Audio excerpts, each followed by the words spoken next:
Okay, welcome to another edition of the Popcast podcast. I'm John Croce from Action Figure King, and this is my co-host. I am Esteban from I Am Esteban TV. Today we're going to talk about we're going to do a few short subjects, one of them being the new Flash CW series. Yes. Second one, we're going to get updated on The Walking Dead, what's going on there. And lastly, we're going to talk about the situation with Breaking Bad that Esteban is... he's got the scoop on it. Yeah. It's crazy, though, because I know we were talking about the Flash first, but it's crazy how, toys don't really make, I guess, into the public eye as much, and so I found this really interesting of what's going on with this. So Right. Yeah, I mean it's strange. We'll talk about it in a little bit. We're going to start off with the Flash. So they ran their third episode this week, and there's a bunch of stuff with it. For one thing, I know that you haven't been really watching Arrow. yeah, nah, I'm not. Like I said, you guys probably know me by now, but I'm a huge Marvel guy, and just happen to be a Marvel guy. Right. No bias against DC. I respect DC and what they do. I just happen to fall in the Marvel section, I guess. It's funny. I grew up being a much stronger Marvel person. I always liked the more complexity of the Marvel characters and the fact that they were set in the real world and stuff. Yeah. But I think and I've said this before, as these characters, as Marvel has become kind of so convoluted and too gritty and too real and too complex, and as I've gotten older, I think I find more of an affection now for these DC characters, especially represented, in the world of when I was a child, because they really were so simple and so far behind Marvel. Well, I think that's what it is. I think it just depends on your personality, I guess, what you like. Yeah. For me, I'm a more gritty. I like complex things. Yeah. That's just how I am. So I guess I kind of probably see why I gravitate towards Marvel more. Right. And on the flip side, too, I mean, clearly DC, I've said this before, is doing a much better job with putting their products onto TV. Oh, yeah, definitely. I mean, Marvel right now, the only thing they've got on TV is Agents of S.H.I.E.L.D., which... oh, yeah. It's at the bottom rung here with... Yeah, I know. I think it's sad to say. I think it's probably going to end up getting canceled, to be honest, soon. We'll see. But with The Flash, so it actually, they brought Barry Allen into the mix on Arrow in the second season. Yeah, with his cameo. Well, it was more than a cameo. I mean, he had two it was or like three, a couple episodes? Yeah, Oh, okay. where he was a main player. And it ended with them actually showing the clips that were used on the premiere episode, where he gets his powers with the lightning storm and all the chemicals and stuff. Oh, okay. Yeah, so I mean, they really tried to take that fan base and say, hey, here's, if you like Arrow, here's another DC product we're going to be doing. Yeah. So I was interested to see how they were going to kind of do this now, because they had really the origin done on Arrow, and I thought that the premiere episode was done really well. Yeah, I agree. Like, and this from a standpoint, I really don't know much about Flash. Right. Other than that, he's red and he runs really fast. Yeah, I mean... and then maybe just about Reverse Flash. Yeah. And also Professor known Zoom. as Professor Zoom, right. Yeah. And I think that whole thing now, spoiler alert for people that don't want to know, then get out now. I think that there's going to be a lot more to this with this, if that really is Professor X, that's his mentor and stuff. I think that writing with these type of things has gotten very sophisticated and a lot better than it used to be. I think definitely. I think this is where they call it the red herring. I think they're going to use here. They're trying to make you think blatantly that this guy is evil and he's Professor. I don't know. I might have said Professor X a minute ago. Professor Zoom. Well, they're both in a wheelchair. So. Yeah, different professors, but Professor Zoom. So I think that they're going to pull something at some point, and it's not going to be as obvious as it seems. Yeah, I know. That's another thing. I like I said, don't know much about Flash, but that's the type of feeling I was getting from that character they were trying to portray from him. Yeah, I mean, Flash, I know enough about Flash. I don't know. There's certainly a lot of people out there who know a lot more about this than me. I was turned on to the fact that this is a real storyline that's happened in the comic book with Professor Zoom or Reverse Flash. trying to travel back through time to stop Flash or Barry Allen from ever becoming the Flash. Oh, okay, so that's how it works. So that is a real story. And obviously, in the world of DC, there's been a few different Flashes. The modern Flash has been Barry Allen and Wally West. Yeah. Oh, yeah. That was gonna ask you because I know there's two Flashes, and what's like the difference between them two? Right. Well, I remember one that was like wears a red shirt and like a helmet. Well, that's the Golden Age Flash. Oh, okay. And he's Jay Garrick, I think, is his name. There you go. Yeah. Right. So then, the modern Flash, who has the red suit that we know with the yellow accents. He kind of took a lead, from he grew up knowing of the Golden Age Flash, and then he got these same powers from the Speed Force, and he modeled himself after that character. The reason there's a Barry Allen and a Wally West has to do with the Crisis stories, which I'm sure you've heard of. Yeah. So in one of the Crisis stories, the Flash has to run really, really fast, and he actually runs himself right out of existence. And that's how he dies. He stops existing. And now I can't tell you. I should know, but that may be Wally West, and that's where Barry Allen, or vice versa. Maybe that's Barry Allen, and that's where Wally West steps in. Mm-hmm. But for the sake of the TV show, they're focusing on Barry Allen. And then go ahead. Well, I was gonna say because I know the father on the show used to play Flash. That's right. Okay. So on the show that came out in like 1990 after after Batman exploded with the Michael Keaton movies, and DC took this shot at putting Flash on TV. The problem with that series was it was too closely modeled after what was successful with Tim Burton's Batman. Oh, okay. Yeah, so instead of trying to make the Flash for the sake of the Flash, they tried to make the Flash into Batman. I mean, the music was the same. He had the big muscle outfit, and it had very dark overtones and stuff. I mean, it was what it was. It was a 1990s comic book TV show. It wasn't that great, and it only ran for less than one season. Mm-hmm. So, I mean, they tried to pull in the nostalgia there, too, by having Barry Allen's father now played by the actor who played Flash in that series. So that's a pretty good nod to the past, Yeah, and so far his role has been small because, right, he's in prison. He's being accused of killing his wife, Barry Allen's mother. So I'm guessing Reverse Flash killed Barry Allen's mother. Well, I mean, clearly, even when the trailer was out a few months ago, that's what it looked like to me. If you watch the trailer, if you watch that scene in the opening episode, there seems to be this guy, right? And it seems to be a yellow suit. It seems to clearly be Reverse Flash, and it ties into the storyline. Again, I think that they're going to do something a little bit more complex with it to kind of change it up and keep people, on their toes. Yeah. So this is going to be the ongoing mystery on the show is they're trying to solve this murder that his father's been in prison for now for 15 years. Mm-hmm. And I have to say that so we've got 3.5 DC shows on TV, right? We've got Gotham, we've got Arrow, we've got Flash, and we've got Constantine, which just premiered. Yes. I haven't seen Constantine yet, but of the three, it's interesting because they really are in very different places. Gotham is definitely a more mature show. It's got a TV 14 rating. I wouldn't let my kids watch that. Yeah, no, definitely not. Arrow's good, but I don't think it's as interesting to kids, although it's playing off this whole Hunger Games thing, obviously, right? Yeah, well, I feel like that's what House CW is. Yeah. They play off like that kind of teenager atmosphere a little bit. Right, and also the whole thing with the bow and arrow and stuff. I mean, it really kind of pulls from that genre. So maybe the timing was right for that. But if you haven't seen The Flash yet, I mean, this is the one that, for me, most closely hits the mark to being a comic book show. I mean, I really enjoyed it, to be honest. And I'm not a huge DC fan. I was surprised actually the graphics were really good. Right. That's one thing coming into watching it. I'm like, I feel like the graphics are gonna be cheesy, because the Flash, it's really hard. I feel to make good graphics with that character like that, No, I mean zipping around town like that, In this day and age, with the technology being so accessible, they're able to do it. I mean, it looks good. You don't feel cheated. You don't feel like you're watching.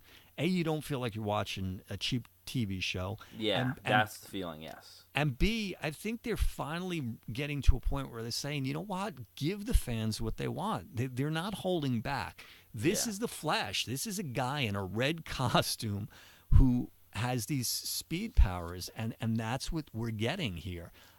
And on top of that, the writing so far has been pretty good. The episodes are interesting. There's this underlying mystery going on that's, keeping it going from episode to episode. They have changed some stuff up, but, this is expected. And you keep saying that, you don't know the history too well, but I will tell you that, wow, her name's slipping, Iris. Mm-hmm. Iris, the girl who's kind of like his sister. Okay, yes. Okay, so he was raised, once his father went to prison, he was raised by the police officer who was a friend of their family. And the police officer's daughter is Iris. Now, Iris has been a main character. As a matter of fact, in that old 90s series, it was Barry Allen's girlfriend. Mm-hmm. So obviously, I'm guessing they probably get together down the road. Well, here's what they've mixed up, right? So now they're kind of like siblings because they grew up together. But they're not blood related. They're not blood related, no. Yeah. And then we did a show on this recently. They did a race thing here. They changed her ethnicity. They made her black. Okay. I did not know that. Yeah, I mean, traditionally she's been white. So, and we understand why they're doing this, right? They want to expand the universe. They want to pull in different demographics. So they needed to introduce some black characters, and this gave them the opportunity to do it with not one but with two, because Iris's father is obviously a prime character in the story. Barry had to sell him on this whole thing, because this is really his father now, his second father, and he had to convince him that he has to do this. He has to, become the Flash, and he has to fight crime, and he has to try to get his father free from prison. Yeah. Now, it only took 2 or 3 episodes for that to happen, but it was done, and it was done well. I think, like with Arrow, they're not just making these changes like, okay, this event happened, and 5 minutes later the character is converted and all's good. They're doing more of a slow progression to really show you how these things could happen in the real world. Yeah, and honestly, and that's what I was surprised about Flash. I really thought, I guess I'm in that mindset of how that Flash and Green Arrow are just going to be carbon copies of Smallville. well, right. But actually, I feel it's a lot better than Smallville. You actually get to see them use their powers, I agree. Yeah, and he's in his costume. I mean, this is where they're not holding back. I mean, they're giving you the comic book elements. The thing that is very Smallville to me and very Arrow, and this seems to be an ongoing theme with DC TV shows, is this superhero with his entourage, right? Yeah. It's the same thing like with Smallville. It's the same thing. I know you haven't seen it, but like with Arrow, he's got this team of humans who are just, not superpowered beings, but they are working with him, and this is how this hero is able to function. Yeah. So whether you hate that element or you like it, it's there. It's a DC show, and they use it. So he's got Felicity. So I'm getting confused here. Now Felicity Smoke, who's on Arrow, he's got He's got that girl with the brunette who apparently lost her fiance during the storm that gave Barry Allen his powers. And he's got this nerdy guy with the long hair who's like his tech guy. Mm-hmm. And then he's got Professor Zoom. Mm-hmm. And now he's got his stepfather on board, Iris's father. So this is his team. Now, one of the other things that's very similar to Smallville, you've got the team of people. So he's got his team, which is very similar to these other shows, and that's the way they model it. I mean, it makes for a good element. He's not working within the Justice League, obviously. Yeah, but it's good, though, because I guess that's how you can introduce other characters and introduce other relationships with other characters, Yeah. It's not like a show just of Barry Allen, He's going to be a show of, just a good way to incorporate, I guess, other casts of people. Right. It also anchors it into the real world where I think it can help expand outside of comic fans. Yeah. By having these human characters. One other element that you see, and not from Arrow, but definitely from Smallville, if you remember with Smallville, when the meteors came to Earth that brought Clark, it spawned all of these events, right? All of these people who gained powers during that event, right? And that's what happened with this electrical storm. Exactly the same thing now with the Flash. So this electrical storm happens, and Barry Allen gets his Flash powers, and it also causes all these other, they're calling them metahumans, to be spawned. Or X-Men? Not playing. Right. They're staying away from the mutant thing. The mutant. I know. I like how they try to stay away from the word mutants. Right. You know? And I don't know if you know this, but Superhero is co-owned by DC and Marvel. Oh, I did not know that. What? Yeah, it's really interesting. Well, you know, the way Super Bowl now, you can't say Super Bowl, right, without paying for it. You can go back to old 70s comic books and or like oddball things like coloring books and like oddball items will always have it. It'll say you look at the trademark and the copyright information, and it'll say Superhero is co-owned by DC and Marvel. Oh my god! Honestly, for me, that's a little ridiculous. How can you own a word? It's like Candy Crush. They own the word candy. Well, right. If you have the presence of mind, this is I'll just say it, the shitty world we live in. But if you have the presence of mind to go and file the paperwork, you own it. Or like I know Paris Hilton owns the catchphrase "That's hot." I think we've been using that catchphrase even way before she became famous, you know? Yeah, I mean, this is the problem. But yeah, so Superhero is owned by both those companies. So outside of those, you know, if you go to Image or something, you technically can't call them superheroes. So on the show, I'm guessing they own the word mutants, I guess. I don't know. I mean, well, yeah, I mean, but for whatever reason, they're referring to them as metahumans, and I think I've heard that used before in the DC universe. Yeah, I heard that. I think I heard that word bounce around a couple of times. And I think it's more just not so much a copyright issue. It's just that when people think of mutants, they think of X-Men because Marvel made that so big, you know. So overall, I mean, I'm really happy with the show. The first 3 episodes, I thought, you know, we also had Weather Wizard on there. Yeah. So we're getting real villains from the comic book, and the effects are good. The stories are good. There's nothing really cheesy about it. I mean, if you're going to complain There's not. I thought I was going to complain about Flash. Yeah. I thought I was going to end up complaining about Flash to you right now, but yeah, I've not really found anything wrong with it.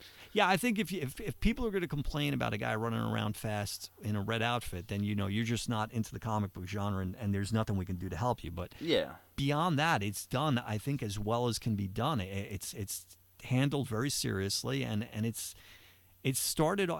definitely starting off on the right foot. Let's hope they keep it in that place, and you know they grow it in the right way. Oh, definitely. Hopefully, it's a good show. Can't complain. It's a good show. I watched it. Not a fan of Flash, but you know DC knows what it's doing with this TV show. So yeah, and I mean already before the show was even out, they've got a Flash figure based on the show, and I know that Arrow has a line of figures coming out now. So yeah, I think they already came out with Green Arrow and Deathstroke. Yeah, 2-pack figures. So I mean, this is the name of the game. You know, when you create a TV show, it's a very different business model than creating a movie where you're selling tickets and stuff. I mean, yeah, once the season's aired, you can sell the DVDs. But the problem is so many people with DVRs aren't watching commercials now. And I heard an article the other day, and this doesn't surprise me at all, but the big thing now is product placement, bigger than ever. Oh, yeah, because, like I said, because people skip through the commercials. Right. People get up to the bathroom or there's a commercial. Just ignore the commercials completely. So they're working the products into the shows. So you can't get away from it. Right. Now, I don't know if my numbers are right here, but I think they said that in like 98, the James Bond film that came out, it was like all the rave because I think they said they had 20 corporate partners in that movie. So there was 20 products that were worked into the movie, and that was like outrageous. But they said that in the last Superman movie, there was, I believe, 200 corporate partners. And I can totally believe that because if you remember this big scene that happens, this battle that happens like on Main Street, Sears is in the background, and it's such a main part of the movie because the fight's happening and somebody goes flying right through the Sears building.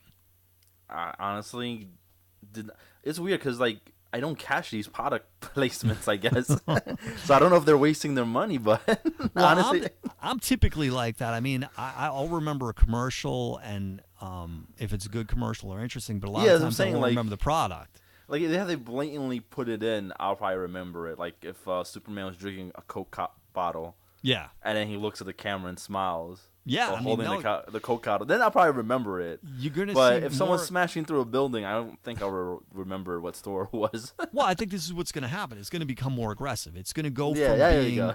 in Metropolis. I think there is I don't know if it's Coke or Pepsi or something in the back. Mountain Dew, maybe it's one of them, but it's in the background. And I think as this technique evolves, you're going to see. Yeah, I mean, the main characters are going to be using the products, and of course, the producers are going to charge more for that type of thing. You know, Oh it's yeah, like of course. it'll be 50,000 to have your product in the background. It'll be 200,000 if you want the main character interacting with your product, because that's an endorsement, isn't it? I mean, Oh yeah, of course. if you like Superman, you like Batman, and now Is they're this- drinking a Coke or they're drinking that This is product. a way to work in more money Yeah. at the end of the day.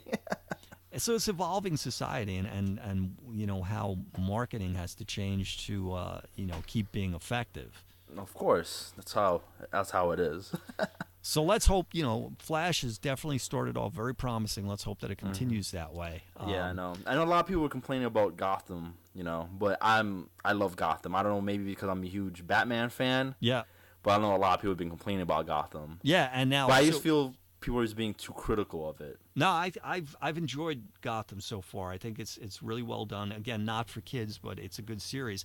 And here's a good way to segue into our next segment. Did you know this recent episode of The Walking Dead, where with the cannibals, where they were Yes, the first episode. right? So they brought in Yeah. our main group. They had 3 or 4 of them, and they were tied and gagged, and they were ready to slaughter them. And they also had 3 or 4 guys from another group who actually do get slaughtered. They get hit in the back of their head with a bat, right? Yeah, and their throats get sliced. Now, did you know who the first guy was that got killed there? The Penguin. It was the Penguin. Yeah, I know. I didn't know that. I think my girlfriend, when we were watching the episode, she pointed it out for me.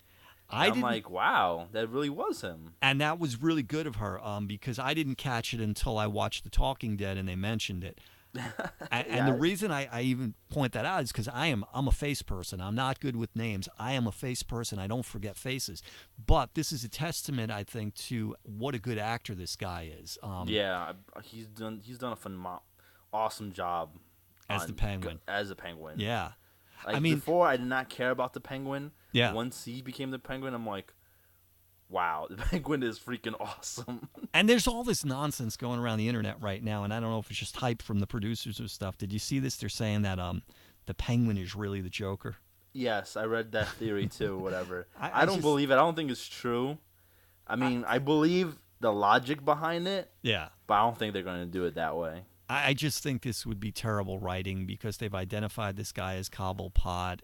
He's everything about his mannerisms. He's got this limp now. They're moving this guy towards becoming the Penguin. Yeah, I mean, it'd be just stupid if he turns out to be the Joker. Yeah, because it's funny because I had this argument with my girlfriend because and I was reading the article. The theory said was because the Penguin enjoys senseless killing. Yeah. And I kind of argued with her about it. I'm like, well, all the people he's killed wasn't really just for fun or it was senseless, Yeah. It was all for a purpose. They killed somebody. Yeah, I think also. So I feel like that kind of deteriorates the theory a little bit. Well, I think too that you take all the versions of the Penguin, and I have no problem with even if he was doing senseless killing. He's a villain. You know what I mean? Yeah. I'm tired of these, especially with the Marvel movies, these villains who are kind of like half-assed, It's like, well, he's not really bad. Like they did it with the Sandman in Spider-Man 3. It's like, he's a bad guy. Just make him a bad guy. He's messed up and he's a thief, and not everybody has to be gray. Some of it can be black and white. So with the Penguin, he's a thief. We know he's a thief. He's a criminal. So if he doesn't mind killing somebody, that to me doesn't say he's necessarily the Joker. Yeah. I mean, yeah, the Joker is psychotic. He's nuts, but I don't feel that there's any like moral code that the Penguin follows. I mean, like for me, the Joker likes just to kill people. he just finds enjoyment just for the hell of it. But yet, yeah. But Penguin is just doing it to survive, I feel. But yet, through 2 seasons of the 1966 Batman series, they could never get around to it. Right? They always had to make these big elaborate traps, and instead of just using a gun, boom, it's done. Exactly. But so The Walking Dead premiered, and I know, like you just said, Penguin was in it, which I was surprised about it too. And what did you feel about The Walking Dead, like, so far? How's it going? I think it's much better than season 4. I mean, like, honestly, I think they heard the fans and heard the complaints that it was, like, I guess, too boring. Yeah, season 4 for me was I almost stopped watching the show. Really? Yeah, it got so far removed. I think that the killing of primary characters became too gratuitous, and I think just when the governor's story started getting hot, they killed him. Yeah. And even though that was a great episode with the prison and everything, I was just disappointed that they didn't explore that more. I think that the storytelling overall of these first 3 or 4 episodes has been really good. I think they led with the right thing. I think they're definitely coming back to Terminus. I think they're going to tell some story, like going back in time. Yeah. I think starting where they started with that event pulled you right back into the series. Well, that's one thing. I don't know if you read the comic books, because right now it's really following the comic book really closely. Yeah. And even though they added the element of Terminus, because Terminus was not in the comic books. Right. And that's why I feel like, because people like to say, the comic book's better than the TV show, or the TV show likes better than the comic book. This is why I like the TV show and the comic book together. Mm-hmm. Because I felt in the comic book, when they met up with these type of people that eats people, like, they're cannibals, whatever. Yeah. I felt like it was a very short story arc. It didn't explain them well enough. It was like, they just ran into people that they're cannibals, they eat Dale, and then they kill them, and that's it. Right. Now, you had mentioned this in a previous episode, that it was Dale. They kind of worked on what they're doing to Bob, right? They ate the leg first. Exactly. Dale, Bob's the new Dale. Okay. Just how that's why I had an argument with my girlfriend, because I was trying to explain to her that Bob did get bitten when they were in the murky water food bank. I thought he did too. Yeah. I thought that was the whole reason why he was upset, why he left when they were celebrating. Yes, and that's what I was trying to explain to her. That's why he got upset, because in the comic book that happened to Dale, he got bit. He didn't let anybody know about it. Mm-hmm. He went outside because he was all upset about it, because in the comic book he's with Andrea. Mm-hmm. They have like a relationship together. Right. Just like how Bob and the other girl has a relationship. Right. And he's outside and he's all sad about it, and then that's when he gets kidnapped, and they eat his leg. Now, you may be completely right about that, but I want to point out something that my wife caught this one. This totally got by me, and I think she could be right. Number one, I thought he had been bitten too, but then she said, if you go back to Bob's character, about him being an alcoholic. Yeah. Remember? So they were all drinking wine. Oh. So it could be, you could be right, because that ties directly to the comic book, but he might have left because he didn't want to be around the alcohol. Oh, I did not think about that. Actually, you might be right. And to take this a step further, she came up with a really good theory regarding Bob and these Terminus people. Oh, they knew each other. They knew each other. Yes. Because clearly I was getting the feeling. Yeah, clearly from what this guy's saying to him, there was some sort of relationship before Bob met up with our group. And Bob even says Bob even says this in an earlier episode when he's talking to one of the characters, and he says, "Well, I've survived now 2 groups. I'm always the last one to survive." Yeah. So when you tie all these conversations together, it seems like Bob was part of that group. Maybe when they got taken over. When they got taken over, and somehow he got away, and he thought they were all dead. Yes. Because also what this guy says to him about, you taste better than we expected. Mm-hmm. So this guy had expectations, as in he knew his personality. They knew him from some previous experience. So yeah, I got the same feeling that they knew each other. Actually, I really did. That pointed out that he probably did not get bit, and he was outside because they're all drinking alcohol. I did not think about that angle either. Yeah. So it's one of those two things. Either he left because he didn't want to be around the alcohol, or he was bit. I mean, they made it seem like there's definitely a possibility that he was bit. I mean, that whole basement scene was a mess.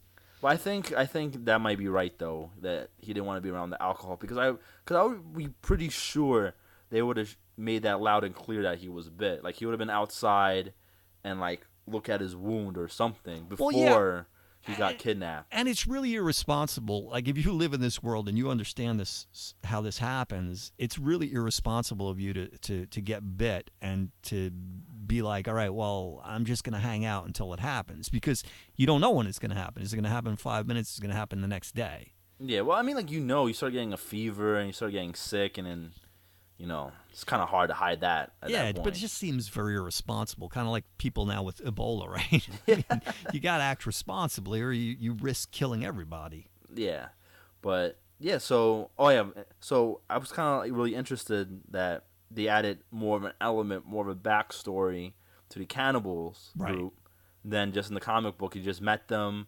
Oh, we eat people. They come to confrontation with them, and they killed them, and end the story. Well, now, you know that there's going to be this spin-off series in 2015. Yes, I was actually. The funny thing was, I was actually reading an article that they're down to a couple of directors already for the pilot. Okay. So I know there is going to definitely be a spin-off.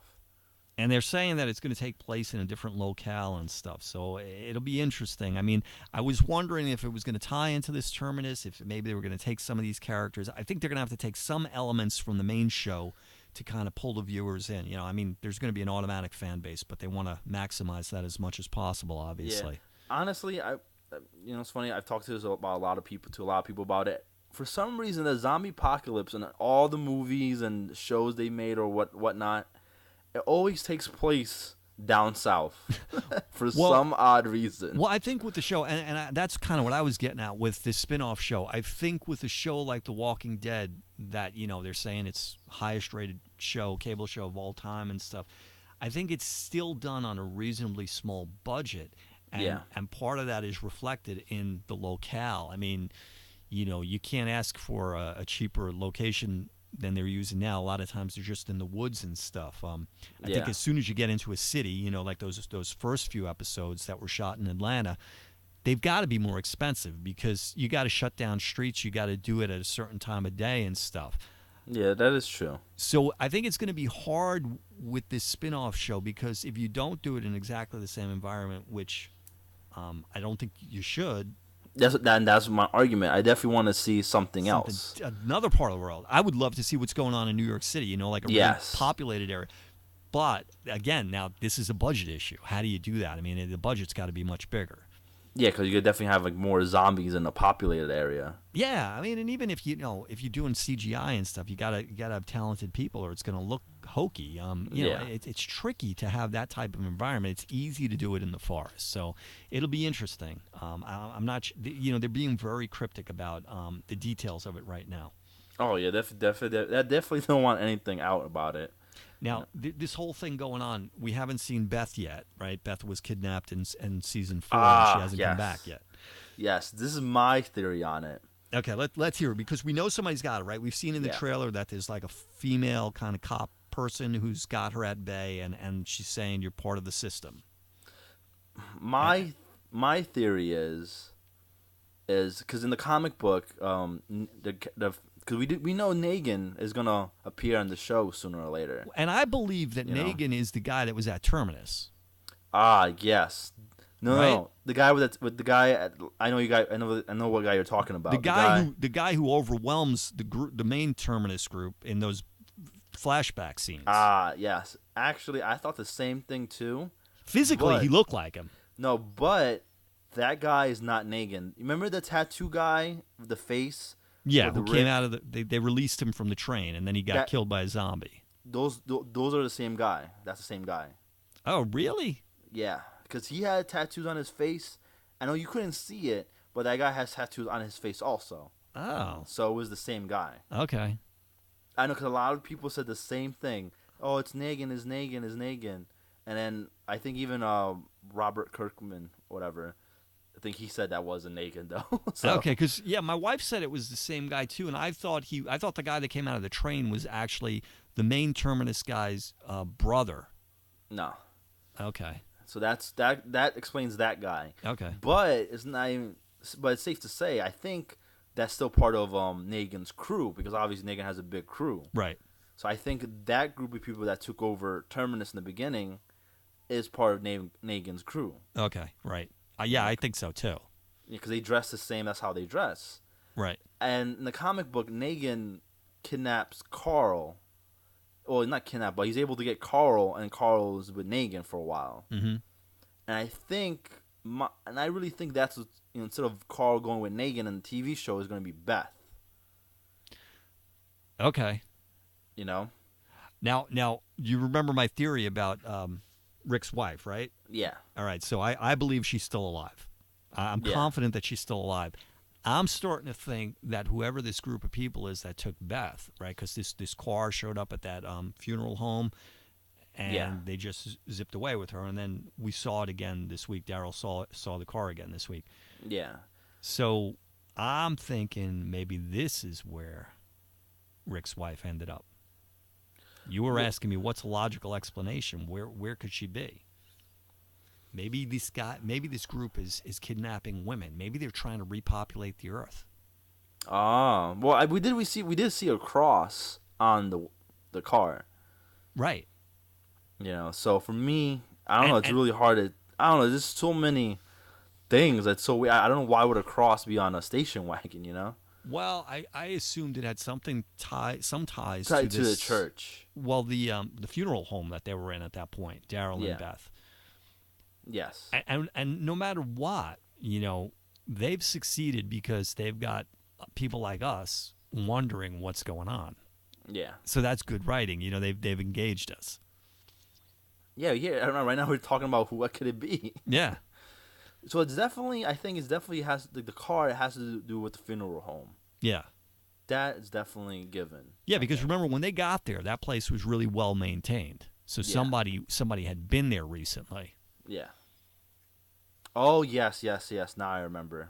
Now I know you're talking about the funeral home. Yeah, where Daryl gets trapped in the basement. That's how he loses track of Beth. And then when he gets out, the car is driving away. Last season. Yeah. Yeah. So, so they were in the funeral home, and so someone was there. Yeah. Yeah, because when they got there, they said that this place is so taken care of, and somebody's obviously been here recently. Yeah. And then Daryl proceeds to take a nap in the coffin. So maybe they just took the funeral car that was there and took Beth with it. Well, that's possible too, but I think there's more to it. I think the symbolism isn't going to be just kind of random. I think it's going to have something. I believe it's going to be some. Oh, hey, how about this? This priest that was just introduced. Maybe it's got something to do with him, right? Yeah, I feel like he's hiding more than what he knows. Yeah, I mean, he seems like a really nice guy, and he's against violence and everything else. But there's obviously some dark secret behind him. Well, because in the comic book with the priest, the reason why he's able to survive so long because he locked out everyone out from the church. Right, and he had that stockpile of food that was donated just before that. Yeah, and that's why you see outside of the church, you see like people were trying to get in, the claws and the knife. I think Daryl was it Daryl? I think he's the one that noticed it. No, it was Rick's son. Carl, there you go, Carl. Yeah. So Carl was, and he saw he saw knife marks that obviously wasn't zombies using knives. They were trying to break in, and then a sign. I think there was a sign carved in like you're going to pay for this, or you're going to go to hell for this, or something. Yeah, I'm liking my theory here. I think this priest has got something to do with it. There's a group that is capturing women to try to repopulate the earth. Probably. I think that's a good way to look at it because, like you said, I didn't catch the trailer you said with that lady. So yeah, I mean, look at the motivation behind all of these kind of evil types in the show, right? You got the cannibals now who are justifying their actions because of what happened to them when they tried to open their doors and help people. Yeah. Right? So now you got this priest who we know was involved with a woman, which obviously is wrong from a religious standpoint. Yeah. So in a twisted way, you could justify rape or whatever's going on because the ends justify the means. We need to combat this problem. Yeah. Zombies are killing everybody, so we need people. You need more people, yeah. And it's a very twisted logic, but it could very well be what's going on there. I mean, like, yeah, everyone has a lot of twisted logic in the zombie apocalypse, so. Yeah. And so now to segue from this to our other segment. To another twisted logic. Yeah, I mean, Walking Dead toys are huge, right? McFarlane Toys is having huge success with zombie toys, and even with Funko producing these cutesy little zombie figures and stuff, and it's kind of weird marketing. But kids like it. Kids buy them, and, And not just kids. I mean, adults. It's a crossover market, and everybody's cashing in on it. So the latest one that you were telling me about was with Breaking Bad. Yes, a Florida mom. I know probably everyone. It's been all over the news. This Florida mom petitioned saying that Breaking Bad toys should not be sold at Toys R Us, and that Toys R Us is only a store meant for children, and that they shouldn't be selling these toys. Right, and a little back history on Breaking Bad, which is it's the finale was last year. Yeah. But it's about a guy who runs a meth house, correct? Yeah, a teacher that becomes a drug dealer, basically. And it's kind of all this twisted stuff that happens in this building. So it's definitely, not something that a kid would be watching.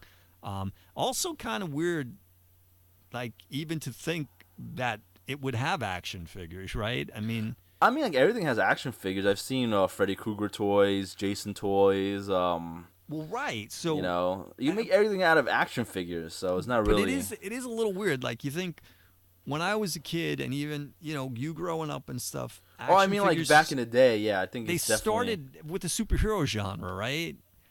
And then we expanded it into sci-fi and action heroes, Terminator and stuff, and even, like you're saying, with horror films, right? I guess it just keeps growing, right? It started from this nucleus, and it just keeps expanding.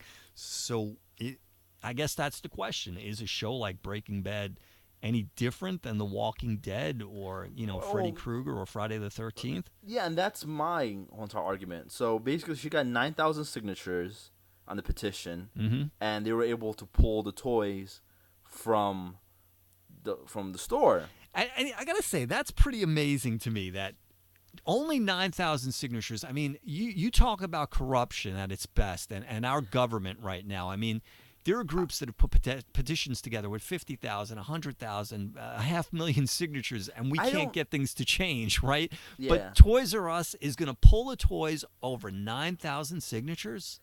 Honestly, I don't think it was the signatures that pushed them. I think they were just trying to save face, because first it could be the Breaking Bad toys, then next could be the Freddy Krueger toys and the Jason toys, and then everything's gonna be up for I guess to go out the door, basically. Well, right. I mean, so I feel like they just did this to shut them up, and that's it. Like, to keep them quiet. Okay, we did it. All right, bye. Ignore them, and, like, yeah. But based on the point you're making, it seems like it could backfire on them. I mean, if you're being told now by 9,000 consumers you have to pull this, they could turn around and start pulling everything. You don't know how conservative these people are going to be about this. Yeah, and my argument was because she was saying that the toy was selling drug paraphernalia, whatever. Right. But the funny thing was, because I know that, I looked at the packaging of the toys, the Breaking Bad toys. Yeah. You don't even see the drugs in the toy, like the display. Yeah. It's hidden behind the name cover, so you don't even see it unless you open it. Look, my opinion is, I have 3 kids, and so even if the kids did look at it, you really didn't see it, You just saw an old guy wearing a hazmat suit, and that's much about it. Regardless, whether it's zombies, whether it's drugs, parenting is tougher than ever, because we live in a very crazy world now. I mean, what's going on in the real world, what's going on in pop culture, you have to be there as a parent. You have to provide reality insight for your kids. Yeah, an insight. You have to tell them that, this is a lifestyle, but this is also a TV show. This isn't real in the sense of this character isn't real. Zombies aren't real. Freddy Krueger's not real. Yeah. And you have to know what your kids are doing. You have to know what they're watching. I mean, unfortunately, this is part of parenting. And if people feel that this is too much, then you should have given more thought before you had kids. Well, my argument is like, well, first of all, I feel Toys R Us is not only meant for kids. You know, absolutely, yeah. You know, there's a toy. It's strange. It's got toys in the name, right? But it's not just for kids.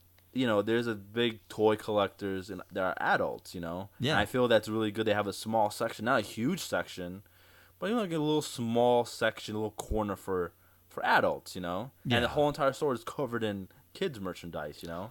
Well, the thing too is, I mean, it's like Barnes and Nobles. Like, for example, I don't know why they have like the sex books right next to the kids' books in Barnes and Noble. I don't know if you noticed that, but yeah, I don't see anybody complaining about that though. You know, right? And now, do you know, has Toys R Us pulled the toys physically from the stores and not online, or they've pulled it all?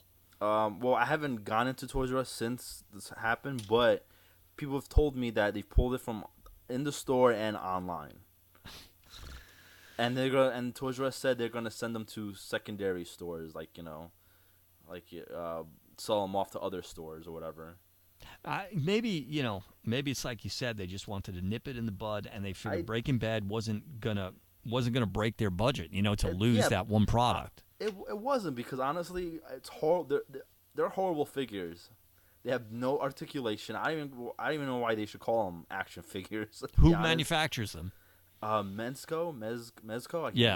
I think I'm saying it right. Mezco, I think it is. Yeah, but they look amazing, but they have no articulation. So that's why I honestly never bought one. If they had a little bit more articulation, I would have bought one. Yeah. But so I don't even consider them toys. But even so, what's from that you can begin pulled G.I. Joe toys or Barbies and stuff. Well, right. So there's a weird one, right? G.I. Joe, one of the original action figure. One of the most popular action figures of all time, even to this day. It's based on war. It's based on violence and guns and fighting and knives. This stems from the government again. I mean, this is propaganda. This is what, before superhero... Well, there was a lull in superhero comics, right, in the late 50s, and then war comics became very popular. Yeah, hence, that's why Captain America was born, Right. So... I mean, this is government propaganda trying to get people gung-ho about war and making, at the time, young boys want to go and fight for their country and stuff. So how is that different? I mean... You don't know. Like, honestly, for me, I really don't know what's the difference between Breaking Bad and wrestling toys. Yeah. I mean, we live in such a politically correct society now. I mean, how is it okay to put a toy into a kid's hand with guns and you're worried about... Or John Cena that smacks people across the head with chairs. Right. Like, you'd rather give him that toy, but then not a teacher meth lord or whatever, Yeah. I mean... Again, it sucks or being a parent at this time. Or even seeing apes with guns. Right. Or whatever, It's harder than ever, but that's your job as a parent, is you have to educate your kids on the reality of all this stuff and, where you draw the line. And honestly, just like how, say you go to Barnes & Noble, you're not going to walk down the sex book aisle with your kid. Right. In Toys R Us aisle, you just don't go around the adult aisle. Yeah, that's the thing. Is like you said, the drug paraphernalia is kind of hidden, and it's not like in the packaging. Yeah, yeah. I mean, they're not showing a guy shooting up. That's not.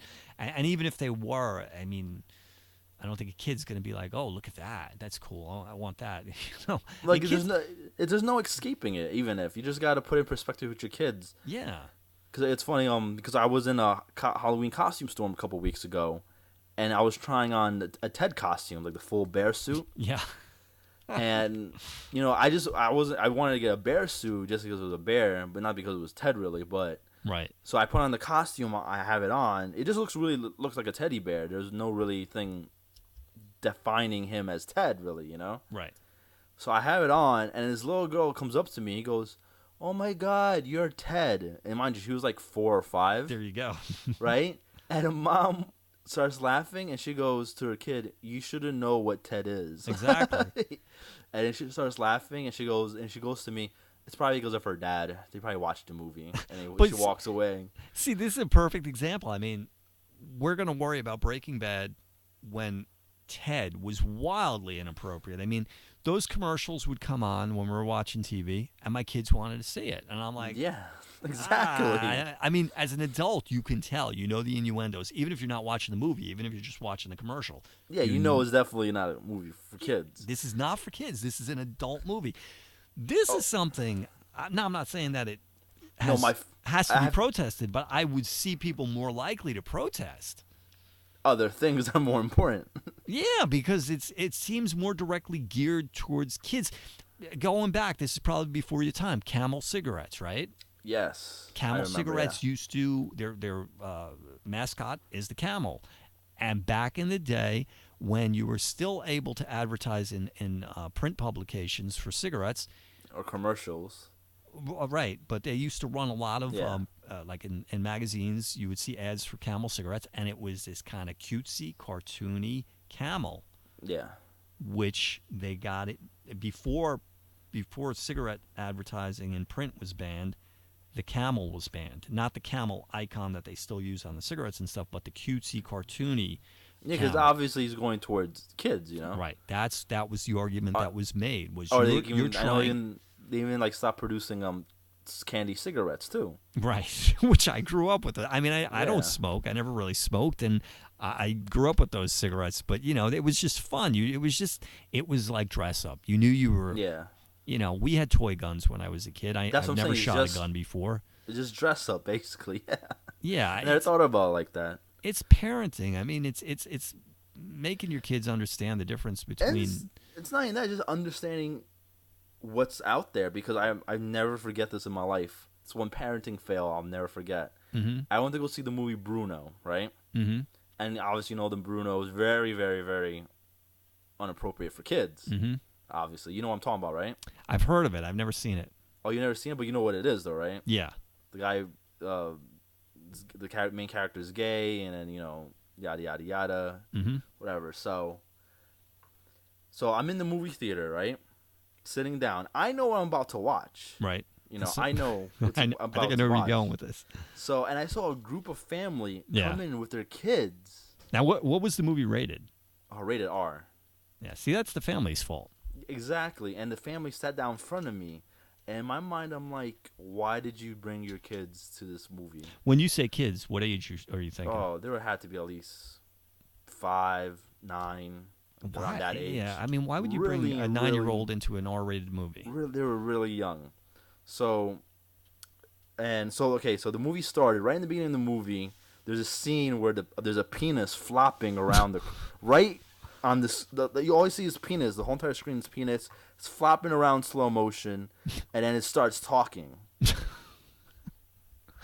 What was the family's reaction? I'm sure you were watching them at this point. Yeah, I was watching them. I started laughing because when that first 10 minutes that pop on the screen, the whole entire family got up and left the theater.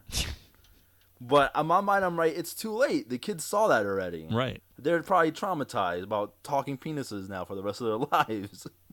But my mind is, why would you bring your kid into an R-rated movie, and second, not find out what this movie's about? I mean, the only thing I can say is I hope that they walked into the wrong theater, you know, that they didn't realize what they were going in to see. I don't know, because they were there for like at least the first 10 minutes.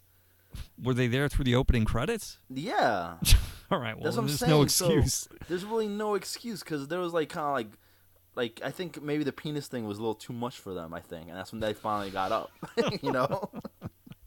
But like the other scenes, I guess they were getting by fine, but I think they just put him over with the talking penis, I think. Yeah, I don't know. I mean, so 9,000 signatures gets Toys R Us to pull. I could probably pull together 9,000 signatures. That's crazy. But, you know, it's crazy, too, because I know Bryan Cranston and Aaron Paul started talking about this, that they're outraged about the whole entire thing. Yeah. And I think there's this petition going out there. I signed it, going to get the toys back into Toys R Us, and I think it's like 30,000 signatures. So now, I mean, that's a dilemma for them, because that's 3 times as many signatures. Yeah, now, do you put them back? Yeah, and it has push behind Aaron Paul and Bryan Cranston, you know, 2 big celebrities. Yeah. Getting involved into the mix. And I think, you know, Aaron Paul's tweeted, like, you know, saying that Barbies are more damaging than Breaking Bad to if you really want to. Well, yeah, go I mean, down that rabbit hole. Right. When you look at the the unrealistic proportions of these figures and stuff, and this is what we're pushing women, and even with action figures, right? Men look at these figures with these just insane proportions, and then people believe this is how you're supposed to look. And it's funny because I know that it's uncanny that everyone talks about the Barbies with girls and living up to these imaginable expectations, whatever. But no one ever really talks about it for boys. No, like you're not gonna grow up to look like John Cena, all muscular and stuff. Yeah, I mean, or big and bad like Superman or like the Hulk and stuff. Well, this is where parenting comes into play again. I mean, I've mentioned steroids to my kids. I mean, for the most part, 95% or more of society does not get that big naturally. I mean, it's... Oh, yeah, of course, yeah. I don't care how much you work out. It's just your genes. It's not in there. Yeah, exactly. I was going to say, just genes, Yeah, I mean, you can tone up. You could bulk up a little bit, but you're not going to look like that. Yeah, it's all about your genes. Because I'm a big dude myself, and I'm not taking steroids myself all my life, I was a 12-pound baby, Right, but big in a realistic way. Yeah, a realistic way. I don't have muscles popping. I'm just a big guy, I mean, this is the same reason. I've met Lou Ferrigno several times, and in the 70s when they did the TV show, he was great for it because they didn't have CGI, and when you meet him in person, even if you don't know him, the first thing you think is, this guy is huge. I mean, he's not just broad, he's tall, and like you're saying you're a big guy, there's a lot of tall guys, right? But Lou Ferrigno is like a giant. He really is. His head is big, his neck is big, his hands are big, his shoulders, everything is big. He's like giant size. He's a big guy, Right, but in today's society, especially when you're dealing with a character like the Hulk, it's not going to cut it. People want massive, right? They want a 15-foot guy, which obviously doesn't exist. Well, that's why you have CGI now. So that's why, or it's the other way around. That's why they're able to do it because of the CGI. Because nobody's gonna be interested if it's just Lou Ferrigno, even if he was still in his prime. Yeah. Yeah. So I mean, reality versus the perception that we create. It's up to the parents to let the kids know. This is entertainment. This isn't the way life is. This isn't the way you're expected to be. Yeah, I think it just goes for everything, toys, action figures, movies, even books, Because I feel there's such a huge double standard on a lot of things. Yeah. Like, I remember this whole entire 50 Shades of Grey when it came out. Like, everybody was reading it. Yeah. And obviously, it's a novel not meant for kids. Right. That's given. And I was at Costco, I remember, because they were selling the books. I was at Costco shopping, and honestly, I saw this maybe like 11, 12-year-old girl, and she had the books in her hand. Oh, my God. And she's going to buy them. And honestly, I felt like that's really inappropriate. She should not be reading that. Well, I mean, that's... But there's no sticker saying on the book, it has to be 18 or older at least. Right. There's no ratings on books, but yet there's ratings on movies and video games and this and that. But there's no ratings on books. Yeah, and I mean, I may take heat now for saying this because I may come across as crazy conservative, but first of all, I don't see Costco as selling that. I wouldn't expect. I was in there just yesterday with my kids, and I don't expect to come across that. Yeah, but Costco, they sell knickknacks and random stuff all the time. Random books, random movies and stuff, Right, but even to take that a step back, I saw the whole 50 Shades of Grey thing as I haven't read it myself. I know they're coming out with a movie with Don Johnson's daughter. Yeah.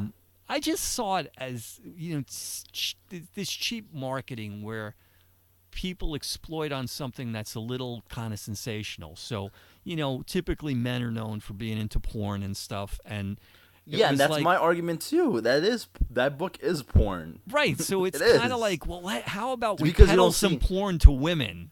Yeah, just because you don't see images, but it describes it, it's the same thing. Right. So I think it was just a way to kind of, and for that whole market, the whole adult industry of toys and stuff. And let's see if we can grow our market by pulling women into it. How can we make porn more mainstream? Yeah, and then but that's my thing though. Like, if your daughter has a book, you should like find out what the book is before you have her read it. Right. That's my argument. Like, even though it's Costco's not known for selling books, but you should know what your kids are doing or picking up or whatever. Well, exactly. Again, it comes down to parenting. You just take out, even if you never heard of 50 Shades of Grey, you just pop out your phone, type it in real quick, and then you'll find out what it is. Well, this is part of the problem too. I mean, as a parent now, you're not required just to parent a child, but unfortunately, if you're not a tech person, you need to become one, because chances are your kid is going to be into tech, and if you can't keep up with them, then you got problems. Oh yeah, definitely. Even if you're not a tech person, you just give them like, hey, whatever, put the book down, we'll buy it next time, and then go home and find out whatever ways you find out about things. Right. Yeah, I didn't mean specifically in that instance. Yeah. I just mean what your kid is exposed to when they get an iPhone or some sort of device. You need to know how to put restrictions on there and know who they're texting. Are they on Facebook? Are they on social media? Who are they communicating with? I mean, the world is full of crappy predators, and you need to know what they're up to. Yeah, you just need to know what your kids are doing. Yeah. I'm not saying be like a total control freak, but know what they're into, know what they like. Like 11-year-old girls should not be reading 50 Shades of Grey, Well, and one other thing too is, and this is, and I think they should be a sticker on those books. Yeah, I mean, there definitely should. Like on any books of that matter, even like sex books or like even crime books or like anything that's very violent and stuff. Yeah, should be a sticker on it. Why wouldn't it for be teenagers? Especially something that's kind of in the middle there. Why wouldn't it be shrink wrapped, right? So that you can't open it up and just start glancing at it like that. Yeah, I know, and I feel like there's double standard because it's a book. Right. It's words. It's words, but words are very powerful things. Yeah, once a kid can read, I mean, it doesn't matter if it's words or images. I mean, words can be much more harmful. Like for example, I know Mein Kampf, book written by Hitler, Yeah. There's no restrictions on that book, but if they made that book into a movie or a TV show, you know how fast that would get banned? And wasn't it weren't you saying recently on an episode how they were doing something with one of the old books? Yes, Huckleberry Finn. Huckleberry Finn, all right? Yeah. I mean, how do we have these crazy double standards in our society? Yeah, I don't understand. Like, I was able to read that in elementary school. Right. But yet I won't be able to watch, I don't know, an Arnold Schwarzenegger film. Right. And to that standard or whatever. I'm going to make the same point I made then. If Huckleberry Finn has racist overtones to it, I think that we need to read it for what it is and understand the time period. Not to turn people into racists, but to understand where that was coming from, why it was written that way, how society was at the time. Yes, and that I understand it, but I think just how they rate movies and TV shows, and they tell you, this movie has violent material, sexual language, blah blah blah. I think that should be also on books. Yeah, it tells you, this book contains blah blah blah blah blah X, Y, and Z. Maybe we got $1 million idea there. We start a book rating system because I don't think one exists. I honestly, but it's crazy though, because books have been around way longer than TV and media and internet. Crap, we've got an ISBN system, which is numbers just for books, right? Yeah. But we don't have a rating system. That seems a little crazy. And I always seen that so ass backwards, but yeah, that's, I guess, that's how society is. There's books I should not have read. Catcher in the Rye. Yeah. I read that in the 6th grade. Definitely not a book I should be reading in elementary school, to be honest. From what I remember, I'm like reading it, I'm like, wait, what? Prostitutes? What's a prostitute? What's a prostitute? I'm like, taking drugs? Wait, what? Well, and taking it back, but to more mainstream stuff like toys and stuff, like these Breaking Bad toys being in Toys R Us. I think, parents, again, need to know their children. My kids have never seen an episode of Breaking Bad for obvious reasons. Yeah. And walking through a store like Toys R Us with thousands, I mean literally thousands of toys, and I'm not talking about, 50 Spider-Man toys. I'm talking about thousands of different toys. They're not going to walk in and gravitate towards this Breaking Bad figure. Yeah, they're not. They're going to an blow old right guy past with glasses. it. Yeah, they're going to blow right past it. They're going to go for the stuff they want. It's going to be the Skylanders, it's going to be the Pokemon, or if they're into superheroes, whatever it is, that's where they're going. Yeah, they don't know what it is. They're going to blow right past it. Whoever signed that petition doesn't understand enough about kids. They don't understand enough about marketing. If it were that easy to market a product, man, we'd all be billionaires. Yeah, exactly. I've honestly not talked to one kid, like family member or whatever. Mm-hmm. I'm not one of them been like, I like Breaking Bad. Do you Right. like Breaking Bad? No. They always ask me, do you like Skylanders? I think Spider-Man's awesome.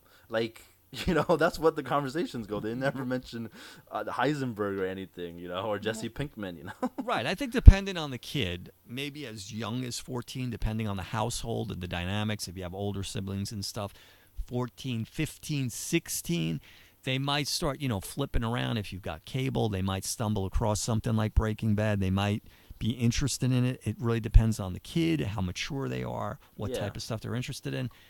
But again, it's up to the parent to know what's being watched in the house and to explain it and to say, no, you can't watch this, or I'm okay with you watching this, but we need to discuss it afterwards, or I have to watch it with you or something. Yeah, I don't think seeing the show or seeing the toys is going to motivate a child to say, "Ooh, I'm going to go out and do meth. I want to do drugs. I want to be a drug dealer." Yeah. I don't know. We live in a crazy world. We definitely live in a crazy world, but thankfully, we've got lots of superheroes, lots of good comic book TV shows out now, and lots of great products coming out. Yeah. Oh, actually, one more thing before we sign off. Yeah. But it's funny because the books don't have that, but Marvel and DC, they do that to their comic books though. They rate them. No, not they rate them, but they say it says on the covers if it's too graphic. Well, I think that stems from the Comics Code Authority. Is it? Well, I would think the same material as comic books and books, right? No, you're right, absolutely. But I'm talking about about the Comics Code Authority. I'm sure you've seen it on older books, right? All right, so that was an industry that came in and they had to approve all the material beforehand, and then at some point, Marvel said the hell with this, DC said the hell with this, and now you don't see it anymore. But I think that's what I'm saying. Like, it's not they're not strong armed into doing it. They don't have to do it. No, but I think just historically, from where they came from because the creators, I bought a couple Deadpool books, but it's funny. I only see this on Deadpool books. Well, right, for obvious reasons. But like advisory, very graphic material. So I kind of applaud at least Marvel doing that with Deadpool, because I really don't see it anywhere else. Yeah, well, I think the media. I think that's a matter of having a better handle on who your market is, right? They know there's a huge adult market that loves comic books, but traditionally it was geared towards kids, and they hopefully still want to pull that market in. So it's a smart move. Now, you don't want you don't want to piss off a parent when a kid comes back from the comic store or the bookstore and they've got Deadpool and the parent just starts flipping through it. A good parent, like we're saying, who's monitoring what their kid's doing. And all of a sudden they're seeing all this. Go to the comic book store with their kid. Well, true. What they're pulling, I've seen a lot of books that should not be. Yeah, I mean, whatever the scenario is, a friend lends it to you or whatever, and it's sitting there, and the parent picks it up and starts flipping through and says, "What the hell is this?" At least if that warning is on there, which they're doing, like you said. Yeah. Then and I feel they should do that more often, even with comic books and anything reading material wise. Right. But. Although, I know me as a kid, when you get to a certain age and then there's kind of that wonderment, that warning almost acts as something to pique your interest, right? That's true, but then what do you want from people? You want them to put a warning on it, and then you don't want them to put a warning on it. I'm not saying not. I'm just saying that a kid gets to a point, again, it varies, 15, 16, That's called growing up and maturing, though, Right. Expanding your universe. But. Right. I mean, I think good parents always want to keep their kids, children, but by the same token, good parents understand that they have to grow into adults, and at some point, understand. This is the world that we brought them into. Yeah. So I don't know what Toys R Us is going to do now. It'll be interesting. They get this petition for 10,000. Are they going to put the Breaking Bad toys back on the shelf? Honestly, I think they're not. I think they're going to just try to ignore it and hopefully it blows over. Well, you've talked about... Because you think they would have said something by now, Well, yeah, but you've talked about the problems that Toys R Us has from a business standpoint, and if you're doing this for the numbers, you're saying, oh, crap, we risk losing 9,000 customers here, and now you get this other petition, it's like, oh, crap, we risk losing 30,000 customers. Yeah, but I think those 30,000 customers are still going to shop there, Yeah. My opinion. In my strong opinion, I think even though I'm kind of upset about their Breaking Bad, it's not going to stop me from going to Toys R Us. Right. Unless they pull everything from Toys R Us and there's no reason for me to go to Toys R Us anymore. Right. Then that's different. I still want KB back, man. Oh, my God. I know. I want KB back. I know. I miss those little small toy stores. Yeah, I miss going into a mall and there being a toy store in there. Yeah, I know. Clearance bin, Toys R Us Express. Well, I mean, Toys R Us Express. Those usually pop up around the holidays. They rent in a vacant store and that type of thing. Yeah. All right, so I think that's going to do it for this episode of the Popcast. I'm John Croce from ActionFigureKing.com. Check out the site, and if you're searching for new toys for the holidays, this is a place to find them. You can sort them. You're a fan of Superman, Batman, the Justice League, whatever it is. And this is my co-host. It's Esteban from iEsteban TV. Always check out my Twitter. I'm always doing some cool stuff there. So all that cool photography. Yes, sir. We'll be back real soon with another episode. Take care. Adios.